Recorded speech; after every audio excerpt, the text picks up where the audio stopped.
And then, a world where assassins turn road signs, nail hammers, and theme park rides into weapons, the most terrifying man in Sakamoto days needs only one ordinary katana. He looks half asleep, he walks like he has forgotten where he is, he mumbles words nobody can understand. But when Takamura finally speaks clearly, the strongest killers in the series discover the truth. The old man was never confused, he knew exactly what he was doing, and by then it was too late. Takamura has sliced vehicles, buildings, weapons, and bodies with the same casual motion. He has made Sakamoto look vulnerable, turned Gaku's confidence into survival instinct, and forced enemies to fight beside each other. Yet his greatest achievement is even more disturbing. 11th, he became so synonymous with unstoppable violence that defeating him required the birth of another Takamura. So who or what is the phantom of the JAA? Why is he more frightening than Slur, Gaku, or even Prime Sakamoto? And is Takamura truly gone when his identity now lives inside the series' main villain? Welcome to the Insight Station. Today we are breaking down Takamura, the strongest killing force in the Sakamoto Days manga. This video contains major manga spoilers, including the Assassin Exhibition arc. Takamura's design is a trap. He is short, thin, elderly, and permanently hunched over. His eyes seem closed and his clothes are plain, even among the Order and elite group already treated like an urban legend. He resembles somebody who wandered into the wrong meeting, and that contrast is why he works. Yuto Suzuki understands that true menace needs no loud speech. Takamura does not announce attacks or name techniques. The sword leaves its sheath, reality separates into pieces, and he keeps walking. His early car scene establishes everything. A fly passes near him. Takamura reacts, and one slash tears through far more than the tiny target. Everyone has to duck. Nagumo calls him a killer with no brakes. That description is perfect. Takamura is not merely powerful, he is power without a safety switch. Then comes Tokyo Tower. As it begins to collapse, Takamura cuts through one leg from the ground and changes its balance, helping stop the disaster. His swordsmanship operates on the scale of architecture, yet the damage is intentional.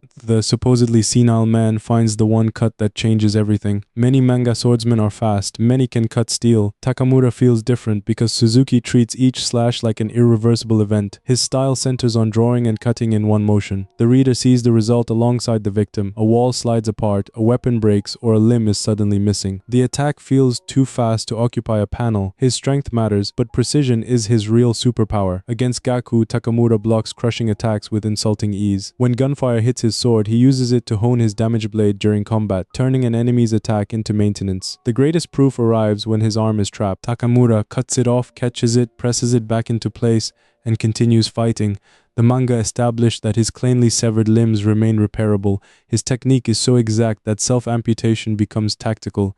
Takamura has strength, speed, perception, and experience. But his most dangerous advantage is zero hesitation. He will cut a building to reach a target or sacrifice a limb to escape. Against Takamura, limits are the first things cut away. Gaku's first clash with Takamura matters because Gaku is anything but weak. He storms JA headquarters and tears through trained assassins like background characters. He is relaxed, playful, and monstrously durable. Then Takamura arrives and the mood changes from action to survival horror. Takamura slices through Gaku's weapon and body, taking fingers, an ear, and an arm. Gaku survives, but survival becomes the achievement. Fighting Takamura is graded differently. You do not have to win, you have to remain alive. The Assassin Exhibition pushes this idea to its limit. Takamura enters a battlefield filled with top-tier killers: Sakamoto, Nagumo, Uzuki, Gaku, and Haruma. Normally, any combination of those names would be a final boss. Here, wounded enemies and former allies unite because Takamura is the greater threat. Sakamoto cannot improvise his way to victory. Nagumo's tricks cannot control the pace. Haruma's athletic power is not enough. Gaku breaks Takamura's blade and damages his eye, only to discover that even a broken katana in Takamura's hand is lethal. This is where the old man stops being one of the strongest. He becomes the wall separating everyone else from the top of the series. Sakamoto observes that Takamura has grown stronger since his own time in the Order. Age has not diminished him. Sakamoto may be the greatest, most creative assassin, but direct combat power is a separate question, and Takamura is the answer nobody wants to test. For most of the story, Takamura's muttering makes him seem disconnected from reality. His enemies wonder whether he understands what is happening. Uzuki's group tries to exploit his hazy vision by concealing murderous intent and attacking around his perception. Then Takamura speaks clearly. "You think I'm senile, don't you?" It is one of the manga's most effective lines because it transforms every earlier scene. The muttering was not proof that he lacked awareness. The closed eyes were not helplessness. Everyone mistook silence for emptiness. Takamura understands the trap. His next words reveal a brutal worldview. Some people do not deserve to live. He sees corruption, identifies the guilty, and removes them with one clean line. But who gave him the right to decide? The JAA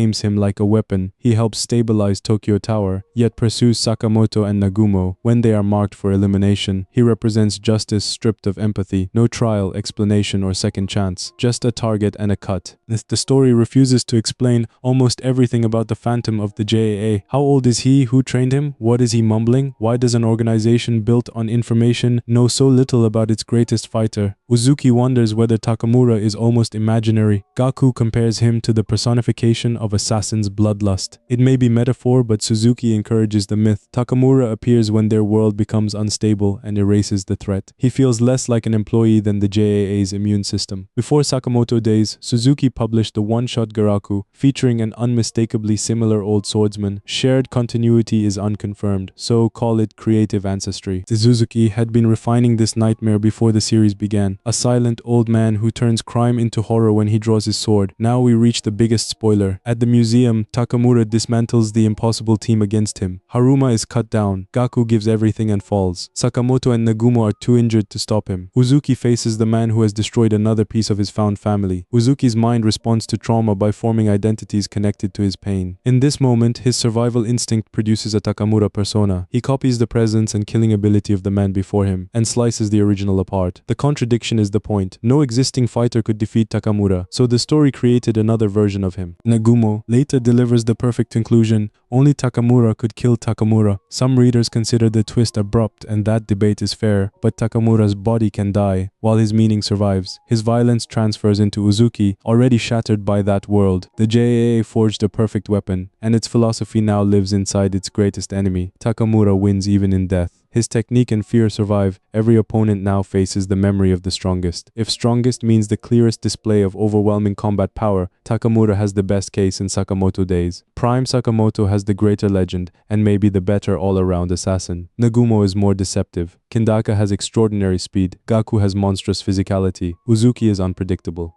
But 5 elite fighters confront Takamura, and none wins by becoming more clever, coordinated, or determined. The winning move is to become him. That distinction matters. Sakamoto is the ultimate problem solver. Takamura is the problem. The story cannot solve normally. Perhaps that is the clearest definition of power. Not who destroys the biggest object, but who forces the story itself to change its rules. Takamura is terrifying because he leaves so much empty space around himself. No detailed origin, no named ultimate attack, no emotional monologue explaining why he kills. We receive a sword, a mutter, and the aftermath. That mystery makes him larger than a normal character. Total skill without hesitation, judgment without mercy, and violence refined until one movement is enough. The frail body is camouflage. The muttering is misdirection. The closed eyes are a warning. Takamura does not need to see the whole world. He only needs to find a line that cuts through it. And even after his death, that line keeps moving. So, is Takamura truly stronger than Prime Sakamoto? And was Uzuki copying him the perfect ending, or proof that the real Takamura was too powerful for the story to contain? Tell me in the comments. If you enjoyed this breakdown, subscribe to the Insight Station for more anime and manga analysis. Until next time, keep looking beyond the surface because the deepest truths are always hiding in plain sight.